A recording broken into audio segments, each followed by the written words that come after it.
Hi everyone, how are you? Today we're going to discuss how to perform an informal reading inventory or IRI on a child. The first step before you begin assessing your child's reading is to make sure your child feels comfortable and relaxed with the process. I performed the IRI on my nephew Nate, who just finished the first grade. Because he just finished the first grade, my first step was to determine which level to start the word list, the WRI, or word recognition inventory on. Because Nate just finished the first grade, I started the WRI on 2 grade levels below his current grade level of first grade. I administered the WRI in the pre-primer level, which is 2 grade levels below the first grade level. I copied over the word list onto a piece of paper to make it more appealing for Nate to read. As he was reading, I made sure to mark off which words had errors and which words did not. During the assessment, Nate made 1 error on the pre-primer level. I moved on to the second level of the primer level.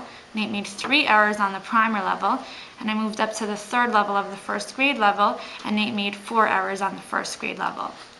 Based on that, I started my oral reading passage. I just started to administer the oral reading passage on the pre-primer level as well, because that was the level where Nate only had 1 error. I wrote out the oral reading passage onto a piece of paper as well to make it more appealing and easy for Nate to read.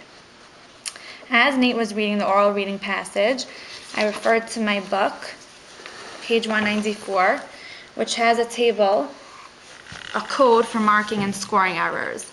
As he was reading, I made sure to recognize which words had omissions, substitutions, insertions, mispronunciations, hesitations, repetitions, reversals, or self-corrections. It's very important to make sure that you don't miss a word and make sure that you mark correctly which words had which errors. As Nate was reading the oral reading passage for the pre-primer level, it was apparent that the pre-primer level turned out to be his independent reading level. The next step after the oral reading passages is the silent reading passages. Often, many children's listening capacity level turns out to be higher than their oral reading level. So it turned out in Nate's case that his independent reading level was on the pre-primer level, but his listening capacity level was on level 3.